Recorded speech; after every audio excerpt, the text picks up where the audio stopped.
नमस्कार, वंदे मातरम। दोस्तों, स्वागत है आप सबका सैनिक पाठशाला में। दोस्तों, 8वां पे कमीशन का एरियर में फिटमेंट फैक्टर का कितना अहम रोल रहता है वो आगे आपको समझाऊंगा। बकायदा फिटमेंट फैक्टर वाइज आपका एरियर का कैलकुलेशन समझाऊंगा। दोस्तों, 8वें पे कमीशन का जो ड्यू डेट है वो 1 जनवरी 2026 है। तो अब 1 जनवरी 2026 के लगभग 6 महीने निकल चुके हैं। तो ऐसे में इन 6 महीने के दौरान का एरियर का कैसे कैलकुलेशन निकलेगा, अलग अलग फिटमेंट फैक्टर के जरिए आपको आगे कैलकुलेशन समझाऊंगा। दोस्तों, ये वाला जो चार्ट है इसमें आपको समझाऊंगा कि किस तरीके से एक्चुअल में जो है एरियर का कैलकुलेशन होगा। जो आप आए दिन अखबारों में देख रहे हैं 4 लाख, 7 लाख, 10 लाख का एरियर, क्या वो हकीकत है? इसके बारे में आगे लाइव आपको कैलकुलेशन करके दिखाऊंगा। इसके साथ ही साथ दोस्तों, कई सारे पेंशनर्स ने ये कंप्लेन किया है, ये शिकायत की है कि सीपी ग्राम्स में ग्रीवेंस डालते हुए अभी उनको दिक्कत आ रही है। उनको यूजर आईडी पासवर्ड पूछा जा रहा है, इस तरीके से मैसेज आता है जिसमें यूजर आईडी पासवर्ड डालने से वो आगे नहीं बढ़ रहा है सिस्टम। तो आगे आपको लाइव दिखाऊंगा कैसे आप लॉगिन हुए बगैर यूजर आईडी पासवर्ड के भी ग्रीवेंस डाल सकते हैं, बगैर रजिस्ट्रेशन किए हुए भी, वो भी आगे आपको समझाऊंगा। इसके साथ ही साथ दोस्तों, एसबीआई द्वारा एक जवाब आया है पेंशनर्स को, किस तरीके से पेंशनर को ना नकार किया जाता है। दोस्तों, पेंशनर्स को अगर बैंक द्वारा उनका एंटाइटलमेंट का, उनका एरियर का भुगतान में देरी की गई हो तो आरबीआई का सर्कुलर के बेस पर पेंशनर को ब्याज लागू होता है। लेकिन बावजूद इसके बैंक्स ना नकारते हैं पेंशनर्स को नहीं देने का इरादा रखते हैं। तो ऐसे में पेंशनर्स को आगे कैसे कार्रवाई करना है, इसको लेकर भी जानकारी हासिल करेंगे। तो चलिए दोस्तों, आगे बढ़ते हैं। अब सबसे पहली जानकारी दोस्तों, चुटकी में CPEN-GRAMS में शिकायत, पीसीडीए के सर्कुलर्स की मांग। जी हां दोस्तों, मैं एक शिकायत मैंने डाल दिया है CPEN-GRAMS में, जिसमें मैंने पीसीडीए के जो सर्कुलर्स हैं, जो पीसीडीए का यानी कि स्पर्श का वेबसाइट में जो अपलोड नहीं किए गए हैं, उनको लेकर शिकायत की है। उसका मैंने लाइव एक पूरा वीडियो बनाया है, उसको आपको दिखाना चाहूंगा कि कैसे आप भी इसी तरीके से बगैर रजिस्ट्रेशन किए हुए भी आसानी से ग्रीवेंस डाल सकते हैं। हालांकि आप चाहें तो ये जो नंबर दिख रहा है इसमें कॉल करके भी ग्रीवेंस डाल सकते हैं, लेकिन आप अगर ऑनलाइन पोर्टल से ग्रीवेंस डालें तो आप डॉक्यूमेंट्स वगैरह भी अटैच कर सकते हैं, आप प्रूफ के साथ अपना ग्रीवेंस को डाल सकते हैं। तो चलिए, आसान सा तरीका है, उसको देख लेते हैं। ओके दोस्तों, अभी हम CPEN-GRAMS यानी कि जिसके जरिए पेंशनर्स अपना ग्रीवेंस CP-GRAMS में डाल सकते हैं, उसमें ग्रीवेंस डालने का आसान और सीधा सीधा तरीका समझते हैं। हम गूगल में सीधे सीधे CPEN-GRAMS सर्च करेंगे। CPEN-GRAMS जैसे सर्च करेंगे, ये वाला ऊपर जो सबसे ऊपर आ रहा है इसमें हम क्लिक करेंगे। ये देखिए CPEN-GRAMS, इसमें जैसे ही क्लिक करेंगे, ये देखिए अभी खुलने वाला है। ये देखिए ये खुल गया है, ये है CPEN-GRAMS। आप CP-GRAMS के थ्रू से भी जाएंगे तो आपको यहीं पहुंच करके ग्रीवेंस डालना पड़ेगा। अब यहां पर होम के बाद जो दूसरा नंबर वाला ऑप्शन है, लॉज योर ग्रीवेंस, यहां जाएंगे और इस तरीके से जैसे यहां पर क्लिक करेंगे, यहां पर और एक छोटा सा इस तरीके से विंडो खुल जाएगा। आपका ग्रीवेंस कौन से विभाग को आपने डालना है, तो मेरा ग्रीवेंस डिफेंस से रिलेटेड है, मैं डिफेंस क्लिक करूंगा। किसी का ग्रीवेंस रेलवे से है तो रेलवे क्लिक करना, पोस्ट से है तो पोस्ट क्लिक करना है, एनपीएस से है तो एमपीएस सिलेक्ट करना है, और कहीं अगर कुछ आपको नहीं मिल रहा है तो सिविल वाला क्लिक कर सकते हैं। फिलहाल मैं डिफेंस वाला, क्योंकि मैं डिफेंस पेंशनर हूं और डिफेंस पेंशनर से जुड़ा हुआ ही मेरा ग्रीवेंस है, मेरी शिकायत है, तो डिफेंस क्लिक किया, कंटिन्यू में सबमिट कर दिया। अब देखिए, अब यहां पर मैंने ये सारा डिटेल्स भरना है। ये देखिए यहां पर सारा डिटेल्स भरना है। ये देखिए यहां पर सबसे पहले तो मिनिस्ट्री डिपार्टमेंट, कौन से मिनिस्ट्री, कौन से डिपार्टमेंट को आप ग्रीवेंस डालना चाहते हैं। यहां पर मैं अपना डिपार्टमेंट दूंगा, department of ex serviceman welfare. ज्यादातर हमारे grievances department of ex serviceman welfare से जुड़े हुए होते हैं, तो इसमें क्लिक कर दिया। उसके आगे आप किससे रिटायर हुए हैं, आर्मी, नेवी, एयरफोर्स या आपका कोई भी कोर हो। मैंने केवल आर्मी लिख दिया, आर्मी से मैं रिटायर हुआ हूं या रिटायर होने वाला हूं। ये देखिए, office organization from which retired oblique retiring, ठीक है। आगे ग्रीवेंस पर्टेन्स टू, किससे जुड़ा हुआ ग्रीवेंस है, डिसबर्सिंग बैंक से जुड़ा हुआ है, डिपार्टमेंट मिनिस्ट्री से जुड़ा हुआ है, नॉट अवेयर। यहां पर आपको क्लियर नहीं होता तो नॉट अवेयर वाला क्लिक कर दीजिएगा। मैं डिपार्टमेंट ऑब्लिक मिनिस्ट्री क्लिक कर रहा हूं। फिर आगे ग्रीवेंस कैटेगरी, ग्रीवेंस का कौन सा कैटेगरी है। यहां पर आपको अगर कोई भी कैटेगरी आपसे मिलता जुलता नहीं मिलता है तो not specified in the list आप क्लिक कर सकते हैं। ये मैंने क्लिक कर दिया, not specified in the list. अब देखिए आपका पीपीओ नंबर, आपका पीपीओ नंबर आप चाहें तो डाल सकते हैं, ये मैंडेटरी नहीं है। जिसमें भी रेड स्टार नहीं लगा है वो मैंडेटरी नहीं है, तो मैंने यहां नहीं डाला। फिर आपका जेंडर, ठीक है, पहले से मेल में क्लिक है। फिर आपका नाम, नेम ऑफ द कंप्लेनेंट, अपना नाम डालेंगे। Select age of the pensioner, यानी कि एज कितना है, बिलो 80 है कि अबव 80 है, तो बिलो 80 में मैंने क्लिक कर दिया। फिर ईमेल आईडी, यहां पर ईमेल आईडी डालेंगे तो क्या होगा कि आपका रिप्लाई ईमेल में भी मिलना आसानी होगा। तो बगैर रजिस्ट्रेशन के अगर आप ग्रीवेंस डाल रहे हैं तो आपको ईमेल आईडी डालना चाहिए। देखिए यहां तक अभी मैंने एड्रेस भर दिया है, ये देखिए आप देख पा रहे हैं। अब इसके नीचे जितना भी डिटेल्स है वो भरूंगा, पिन कोड अपना भरूंगा, फिर मोबाइल नंबर, उसके आगे ये अकाउंट नंबर वगैरह ये मैंडेटरी नहीं है। लेकिन ऊपर अगर आप ग्रीवेंस टाइप बैंक से जुड़ा हुआ अगर आप ग्रीवेंस टाइप सिलेक्ट करेंगे तो फिर अकाउंट नंबर वगैरह मैंडेटरी होगा, उसको आपने डालना पड़ेगा। फिर चलिए इतना डिटेल्स डालने के बाद अब मैं ग्रीवेंस में क्या लिखने वाला हूं वो आपको दिखाना चाहूंगा। तो यहां पर ये देखिए टाइप ऑफ पेंशन, मेरा कौन सा टाइप का पेंशन है, सुपर एनुएशन है, वॉलंटियर रिटायरमेंट है, फैमिली पेंशन है, एनपीएस है, अदर्स है।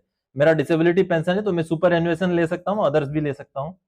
आगे बैंक का नाम वगैरह यहां आप चाहें तो भर सकते हैं, ना चाहें तो नहीं भी भरेंगे तब भी चलेगा। अब मेरा ग्रीवेंस है दोस्तों, मैं ग्रीवेंस ये डाल रहा हूं कि जो स्पर्श पोर्टल है वहां पर पीसीडीए के सर्कुलर्स अपलोड नहीं हुए हैं। आपको दिखाना चाहूंगा, ये जो हमारा स्पर्श का पोर्टल है दोस्तों, इस स्पर्श का पोर्टल में आप ये ऑर्डर एंड इंफॉर्मेशन में जाएंगे, सर्कुलर्स में क्लिक करेंगे तो यहां पर ये देखिए ये सर्कुलर्स हैं पीसीडीए के, लेकिन यहां पर 679 सर्कुलर तक ही अपलोड हुए हैं, जो कि बहुत पुराना सर्कुलर है, 2024 का सर्कुलर है। ये देखिए 4 दिसंबर 2024 का ये सर्कुलर है। तो ये देखिए दोस्तों मैंने पूरा ग्रीवेंस यहां पर टाइप कर दिया है। अब यहां पर आपको मैं दिखाना चाहूंगा, ये देखिए मैंने पूरा लिख दिया है कि स्पर्श पोर्टल में जो है सारे जितने भी सर्कुलर बनते रहते हैं, जितने भी सर्कुलर इशू होते हैं वो सारे अपलोड होने चाहिए, क्योंकि ये बेहद अहम डॉक्यूमेंट होते हैं पेंशनर्स के लिए। यही चीजें लिखते हुए, और पीसीडीए का जो वेबसाइट है वो 2-3 साल से बंद है, तो केवल यहीं से जब सर्कुलर मिलते हैं, तो यहां भी पिछले 1.5 साल से सर्कुलर अपलोड नहीं हुए हैं। यही शिकायत मैंने यहाँ की है। चलिए अब मैं अगर चाहूं कि कोई डॉक्यूमेंट अटैच करूं तो कर सकता हूं, तो मैं डॉक्यूमेंट अटैच करूंगा। जो अभी सर्कुलर का आपको मैंने दिखाया था 679 तक ही सर्कुलर वहां है, उसी का स्क्रीनशॉट में लगाने जा रहा हूं। तो यहां पर पीडीएफ ओनली वाले में मैंने यस किया है। अब यस करने के बाद डॉक्यूमेंट सिलेक्ट करूंगा मैं अभी। अब इस तरीके से खुल गया, मैंने चूज डॉक्यूमेंट, चूज फाइल करना है, पीसीडीए सर्कुलर्स, जो स्क्रीनशॉट है उसी को मैंने लगाया है। यहां चूज करने के बाद अटैच करना है, जैसे अटैच करूंगा ये अटैच हो गया, फिर सबमिट कर देना है। तो ये देखिए ये डॉक्यूमेंट यहां पर अटैच हो गया, ये यहां पर दिखाई देगा, ये वाला जो आप देख रहे हैं ये अटैच हो गया। अब यहां पर मैं कैप्चा फिलअप करूंगा। अब इसको फिलअप करने के बाद सबमिट करूंगा। ये देखिए जैसे सबमिट किया मेरे मोबाइल में अब ओटीपी चला गया। अब इस ओटीपी को यहां डाल करके जैसे वेरीफाई करूंगा, मेरा ग्रीवेंस सबमिशन का काम खत्म हो गया। तो ये ओटीपी मैंने यहां सबमिट कर दिया और वेरीफाई एंड सबमिट कर दिया। तो यहां पर अब ग्रीवेंस सबमिट हो चुका है, और ये देखिए मेरा ग्रीवेंस का रजिस्ट्रेशन नंबर भी मुझे मिल गया। तो आप सबने देखा दोस्तों, इस तरीके से आप आसानी से ग्रीवेंस डाल सकते हैं। और जिस मुद्दे की मैंने ग्रीवेंस आज डाली है वो बेहद अहम मुद्दा है। अभी तक भी पीसीडीए के सर्कुलर्स को अपलोड नहीं किया गया है। पिछले 1.5 साल में पता नहीं कितने सर्कुलर्स निकल चुके हैं। मैंने आरटीआई के जरिए भी सर्कुलर्स मंगवाए थे, लेकिन बावजूद इसके अभी तक नॉर्मली पब्लिक डोमेन में सभी पेंशनर्स के लिए सर्कुलर्स मौजूद नहीं किए गए हैं, सर्कुलर्स अवेलेबल नहीं किए गए हैं, जो कि बेहद दुखद है। तो देखते हैं अभी इस ग्रीवेंस का क्या असर होता है। आने वाले समय में सर्कुलर्स स्पर्श के वेबसाइट में अपलोड होते हैं या नहीं होते हैं। चलिए अब अगली जानकारी दोस्तों, ब्याज के मामले को लेकर बैंक ने पेंशनर को ठहराया जिम्मेवार, शर्मनाक रवैया। जी हां दोस्तों अगर सीपीपीसी द्वारा या बैंक द्वारा पेंशनर का एंटाइटलमेंट भुगतान में देरी हो, चाहे मंथली पेंशन हो, चाहे कोई पुराना सर्कुलर का एरियर हो, या जो भी चीज हो, कोई भी एंटाइटलमेंट जो पेंशनर को अगर बैंक द्वारा देरी से भुगतान किया जाए, तो आरबीआई का सर्कुलर के बेस पर पेंशनर्स को ब्याज लागू है। लेकिन जब पेंशनर्स ब्याज की मांग करते हैं, पहली दफा तो बैंक द्वारा नकारा ही जाता है। तो ऐसे केसेस में पेंशनर्स को चाहिए कि वो आरबीआई का पोर्टल में यानी कि ऑम्बड्समैन में ग्रीवेंस डालें, शिकायत डालें। लेकिन पहले सीपी ग्राम से या आरटीआई से कोशिश करना है। जब उसका रिप्लाई आपको आए, आपको अगर मना किया जाए, तब आपने आरबीआई का पोर्टल में डालना है। तो ऐसा ही एक पेंशनर को रिप्लाई आया है, उसको देखते चलिए। तो दोस्तों ये सामने आप देखिए, एसबीआई का सीपीपीसी ने पेंशनर को जवाब दिया है, और कैसे गलती को पेंशनर के ऊपर डालने की कोशिश की गई है। आप देखिए, आपकी शिकायत के संदर्भ में लेख है कि पीसीडीए परिपत्र संख्या 568 दिनांक 13 अक्टूबर 2016 को जारी हुआ था एवं सर्विस पेंशनर की मृत्यु दिनांक 23 अक्टूबर 2012 को है। जब पीसीडीए परिपत्र संख्या 568 जारी हुआ तब पारिवारिक पेंशन को पेंशन भुगतान किया जा रहा था एवं पारिवारिक पेंशनर को देय सभी परिपत्रों के एरियर का भुगतान समय समय पर कर दिया गया था। महोदया, किसी कारण से पेंशनर को किसी प्रकार का एरियर का भुगतान पीडीए द्वारा नहीं हो पाता है तो पेंशनर की भी जिम्मेदारी है कि इस संबंध में पीडीए से संपर्क करें। दिनांक 5 मई 2026 को आपका द्वारा सर्विस पेंशनर को पीसीडीए परिपत्र संख्या 568 के अनुसार देय एरियर के संबंधित शिकायत प्राप्त हुई एवं दिनांक 19 मई 2026 को बिना विलंब के एलटीए एरियर का भुगतान कर दिया गया। अतः एरियर पर ब्याज की मांग करना अप्रासंगिक है। इस संबंध में आपसे मोबाइल नंबर फलाना फलाना पर संपर्क हुआ एवं संबंधित जानकारी प्रदान की जा चुकी है। तो आप देख पा रहे हैं कि कैसे पेंशनर के ऊपर ये बता रहे हैं कि आपकी जिम्मेवारी थी, आप फैमिली पेंशनर थे तो जिसकी वजह से हमें पता नहीं चला, सर्विस पेंशनर होते तो पता चल जाता, इसलिए फैमिली पेंशनर थे, आपको हमें जानकारी देना कहीं ना कहीं बिल्कुल भी तर्क संगत नहीं है, यह कुतर्क है बैंक का। तो चलिए अब पेंशनर इस विषय को लेकर के, ब्याज की मांग को लेकर के आरबीआई में ग्रीवेंस डालेंगे दोस्तों। तो आप सबने देखा दोस्तों किस तरीके से पेंशनर को ही जिम्मेवार ठहराया गया है, किस तरीके से मानो पेंशनर ही उसके लिए पूरे जिम्मेवार हैं देरी से मिलने के लिए। तो कहीं ना कहीं ऐसा जो जवाब है ये दुखद है। अब इन पेंशनर्स को गाइड किया गया है कि आरबीआई के पोर्टल में अम्बड्समैन में वो ग्रीवेंस डालेंगे। जैसे अम्बड्समैन में ग्रीवेंस डालेगा तो आगे आरबीआई का गाइडलाइन के बेस पर, आरबीआई का इंस्ट्रक्शन के बेस पर उनको इंटरेस्ट मिलने के चांसेस खुल जाएंगे दोस्तों।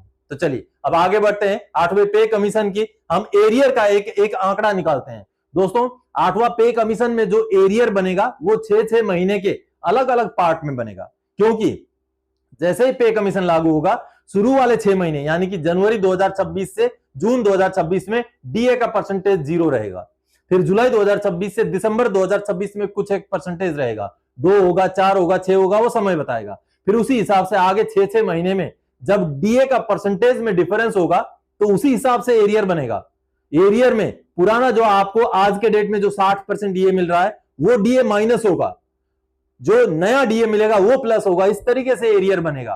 तो चलिए टोटल पेंशन में से किस तरीके से कैलकुलेशन होगा, अलग अलग फिटमेंट फैक्टर पर किस तरीके से अलग अलग एरियर का अमाउंट बनेगा वो आपको समझाता हूं। चलिए आगे कैलकुलेशन समझ लेते हैं। तो चलिए अब इसको समझते हैं। ये देखिए दोस्तों, जून 2026 तक आपका कितना एरियर बन चुका है दोस्तों। जैसे कि मैंने बताया हर 6 महीने का एरियर अलग अलग पार्ट में निकलेगा, क्योंकि डीए का परसेंटेज 6 महीने में बढ़ जाता है, अलग हो जाता है, चेंज हो जाता है। तो चलिए पहले 6 महीने का यानी कि जनवरी 2026 से लेकर जून 2026 तक का हम यहां पर आंकड़ा कैलकुलेशन करेंगे और कैसे फिटमेंट फैक्टर अलग अलग होता है तो कैसे जो है एरियर में फर्क पड़ता है वो भी समझेंगे। चलिए सबसे पहले तो फिटमेंट फैक्टर हमने लिया है 1.92, जिसको 8वें पे कमीशन का मिनिमम एक्सपेक्टेड माना गया है, और 2.08 ये जो एक्सपर्ट्स की राय है, एक्सपर्ट के हिसाब से मैक्सिमम ये है, और 2.57 जो कि 7वें पे कमीशन का है, और 3.833 जो कि जेसीएम की मांग है। तो ये 4 फिटमेंट फैक्टर के हिसाब से चलिए अब 6 महीने का एरियर का कैलकुलेशन करते हैं। मैंने बेसिक लिया है 24,825, एक हवलदार या एक नायब सुधार या एक एमएससीपी नायब सुधार या एक एसीपी नायब सुधार, जिनका आज के डेट में 24 साल लेंथ ऑफ सर्विस के हिसाब से आज के डेट में 24 साल सर्विस में 24,825 बेसिक पेंशन है, उनका बेसिक पेंशन को लेकर के मैंने यहां पर कैलकुलेशन किया है। डीए का परसेंटेज लिया है 7वें पे कमीशन के लिए इस 6 महीने के दौरान दोस्तों, ये है जनवरी 26 से लेकर के जून 26। तो इस दौरान में 7वें पे कमीशन के हिसाब से डीए 60% है, लेकिन 8वें पे कमीशन के हिसाब से डीए 0% रहेगा। 8वां पे कमीशन अगर 1 जनवरी 2026 से लागू होता है तो पहले वाले 6 महीने में डीए का परसेंटेज 0 रहता है। तो इसी कैलकुलेशन को लेकर आगे अब एरियर का कैलकुलेशन करते हैं। अब देखिए 24,825 इंटू 6 महीने का पेंशन कितना होगा, केवल बेसिक पेंशन वो हो जाएगा 1,48,950 हो जाएगा। ठीक है, ये तो केवल बेसिक निकला। अब इसके ऊपर 60% डीए निकलेगा, यानी कि 1,48,950 के ऊपर 60% अगर हम डीए निकाल दें तो ये बनेगा 89,370, 99,370। अब दोनों को जोड़ करके कुल पेंशन इन 6 महीने के दौरान कितना मिलेगा, वो मिलेगा दोस्तों, टोटल पेंशन मिलेगा, टोटल मिलेगा 238,320। ये मिलेगा टोटल पेंशन 60% डीए के हिसाब से 8वां पे कमीशन लागू होने से पहले ये मिलेगा पूरा 6 महीने के दौरान 2,38,320 रुपए। अब इसी को हम कैलकुलेशन कर लेते हैं 1.92 फिटमेंट फैक्टर के हिसाब से कितना बनेगा दोस्तों। जैसे ही 1.92 फिटमेंट फैक्टर लग करके नया बेसिक निकल जाएगा तो डीए उसी के अंदर मर्ज हो चुका होगा, डीए अलग से नहीं मिलेगा और शुरू के 6 महीने में डीए रहेगा 0%। यह भी क्लियर है। तो ऐसे में अब ये कैसे बनेगा दोस्तों, ये बनेगा अब ये जो हमारा मिनिमम जो बेसिक था 24,825 इसके साथ 8 सीपीसी का फिटमेंट फैक्टर लगेगा और 8 सीपीसी का फिटमेंट फैक्टर हमने क्या लिया है 1.92। तो 1.92 लगते ही 47684 बन जाएगा, 47684 बन जाएगा नया बेसिक। तो 476,664 है, ये 664 है, 664 इंटू 6 महीने का तो ये बनेगा दोस्तों 285,984, 285,984 यानी कि 2,85,984 रुपए 2,38,320 के बजाय डीए तो रहेगा जीरो। डीए क्या रहेगा जीरो, क्योंकि डीए का परसेंटेज जब जीरो है तो डीए का अलग से अमाउंट नहीं आएगा। अब एरियर कौन सा है, एरियर है ये अमाउंट और ये अमाउंट के बीच में से जो डिफरेंस होगा वो बनेगा एरियर, और एरियर कितना बनेगा 47,664। यानी कि अगर बढ़ोतरी ये हो 1.92 के हिसाब से फिटमेंट फैक्टर मिले तो 24,825 बेसिक पेंशन लेने वाले पेंशनर का जो 6 महीने का एरियर बनेगा 8वां पे कमीशन का, सब कुछ काट करके यहां पर डीए वगैरह सब कुछ कैलकुलेशन हो गया, एक्यूरेट ये एरियर है और वो बनेगा 47,664। अब देखिए जैसे जैसे फिटमेंट फैक्टर आगे बढ़ेगा वैसे वैसे उनको इस एरियर में कैसे फायदा मिलेगा वो समझेंगे। अब चलिए ये 7वें पे कमीशन में तो सेम होगा, फिटमेंट फैक्टर तो केवल 8वें पे कमीशन में लगना है, 7वें पे कमीशन में यही वाला आंकड़ा सेम है, ठीक है। अब चलिए अब 8वें पे कमीशन का हिसाब किताब आएगा 2.08 के हिसाब से 24,825 इंटू 8 सीपीसी। 8 सीपीसी हमने यहां कितना लिया है 2.08, तो 2.08 के हिसाब से 51,636 हो जाएगा बेसिक, 51,636 हो जाएगा बेसिक। अब 51,636 इंटू 6 महीने जनवरी 2026 से लेकर के जून 2026, तो टोटल अमाउंट ये बन जाएगा 309,818, ठीक है। और डीए कितना है, डीए कितना है बताइए, आप बताइए कितना है, जीरो है, तो डीए हो गया जीरो। अब देखिए अब इसमें एरियर क्या होगा, एरियर होगा ये अमाउंट और ये अमाउंट का डिफरेंस, यहां तो सेम है ना, यहां सेम है वही है 238,320, 238,320, 238,320। तो ये 238,320 और 309,818 के बीच का जो डिफरेंस बनेगा वो बनेगा 71498, 71498। देख लीजिए जैसे ही फिटमेंट फैक्टर 1.92 से 2.08 की तरफ आगे बढ़ा, देखिए एरियर का जो अमाउंट है 47,664 से बढ़कर 71,498 बन गया। तो देखिए फिटमेंट फैक्टर का कैसे असर होता है, यही कैलकुलेट करते हैं 2.57 फिटमेंट फैक्टर के हिसाब से, क्योंकि 7वें पे कमीशन का ये फिटमेंट फैक्टर है। तो कितना होगा 24,825 इंटू 8 सीपीसी का हमने कितना लिया, हमने लिया 2.57, तो 2.57 के हिसाब से कितना बनेगा 63,800, 63,800। अब यहां पर 63,800 इंटू 6 महीने का ये बनेगा 38,2800, यानी 3,82,800। डीए कितना है यहां भी बताइए, डीए कितना है, जीरो है, क्योंकि पहले के 6 महीने का हम हिसाब कर रहे हैं, जनवरी से जून 2026 का डीए जीरो है। तो जो डिफरेंस बनेगा 144,480, 144,480। अब देख लीजिए 6 महीने का एरियर 1.92 फिटमेंट फैक्टर में ये है, 2.08 में ये है, 2.57 में 1,44,000 पहुंच गया। यही हम करते हैं जो जेसीएम की मांगे 3.833 की मांगे, तो इसके हिसाब से जेसीएम ने जो मांग की है दोस्तों 24,825 बेसिक इंटू 8 सीपीसी में 3.833 की मांग की है, तो 95,154 हो जाएगा, 95,154 हो जाएगा बेसिक। अब इसमें हम 95,154 इंटू 6 महीने का तो 57,0924 हो जाएगा, यानी कि 5,70,924 रुपए डीए फिर से 0, क्योंकि इस 6 महीने में कोई डीए नहीं है। तो आप देखिए डिफरेंस कितना बन रहा है, डिफरेंस बन रहा है 3,32,604 रुपए। तो आप सोच के देखिए किस तरीके से फिटमेंट फैक्टर जैसे जैसे बढ़ता है, एरियर का अमाउंट 47,664 से आगे बढ़कर 71,498 से आगे बढ़कर 1,44,480 से आगे बढ़कर 3,32,604 रुपए का एरियर बन रहा है 6 महीने का, वो भी 0% डीए के हिसाब से। तो ये कितना प्रैक्टिकल है, ये कितना प्रैक्टिकल है, ये कितना प्रैक्टिकल है, या ये कितना प्रैक्टिकल है, ये आने वाला समय बताएगा। आपका क्या मानना है जरूर कमेंट कीजिएगा। तो दोस्तों आज के इस वीडियो में इन्हीं जानकारियों के साथ आया था। आने वाले समय में और कोई जानकारीदायक आपसे सरोकार रखने वाला विषय लेके मैं फिर से हाजिर हो जाऊंगा। तब तक के लिए जय हिंद दोस्तों।